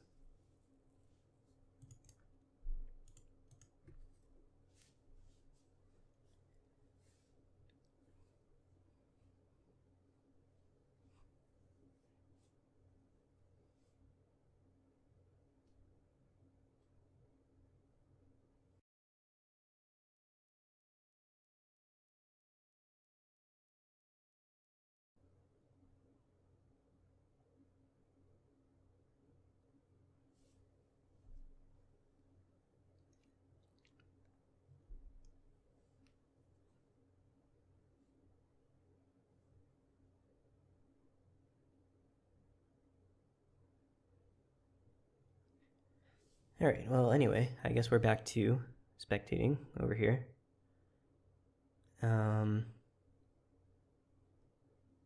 Yeah, I don't know if Chromatic Cube is still up right now. I'll probably give that one another go next after this, and then we'll see if Daybreak puts anything new up, and if not, again, I'm going to be looking for some other avenues. Oh, okay, they just didn't have it. Alright. Not the most satisfying of wins, but I guess I'll take it. And once again, a combo deck. So, gonna keep that Mana Tithe in there. Don't really care about Giver. I'm pretty sure I saw no interaction from them whatsoever in terms of my permanents. So I don't think I care about Giver. I might not even care about Mother, honestly. Could be Explo. I saw 2 different wheels out of them, so Exploration could be better than Mother of Runes here.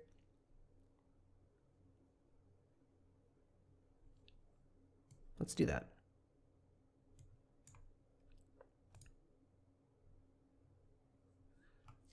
We are, of course, on the draw. And here is a fast bond hand with no other lands in it, so that's really not going to do it.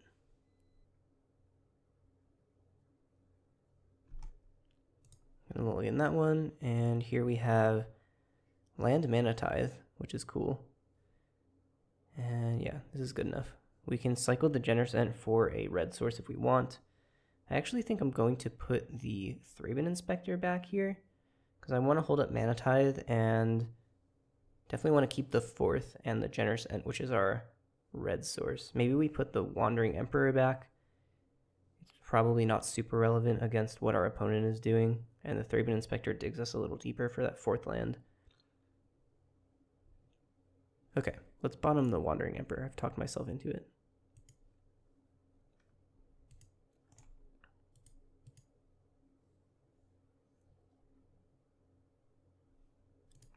Plains and pass.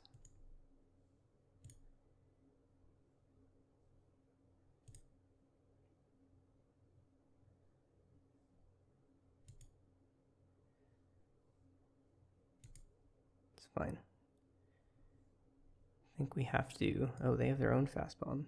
Exciting. I think we have to hit something a little bit more impactful. Oh, I forgot to cycle the end. Well...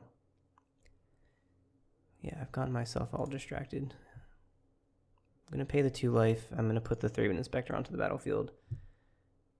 And continue holding up Mana Tithe here. I'm really telegraphing it at this point. But I've also got the Ent. If they don't commit another creature, then we can just 4th for 1, and that's probably good enough.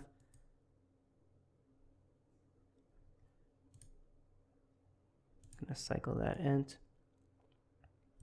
See, now they might have interaction. Oh, right. Ent doesn't get Sacred Foundry. It only gets Proving Ground. That's fine.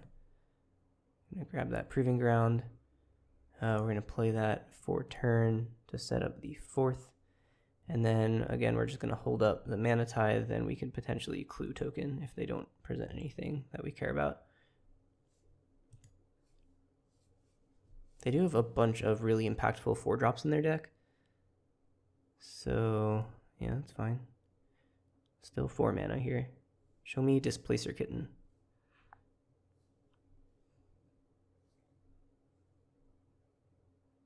Nope, okay. They're gonna activate this. It's a Pakal. And exactly 3 mana. Would you look at that? Alright, get that out of here.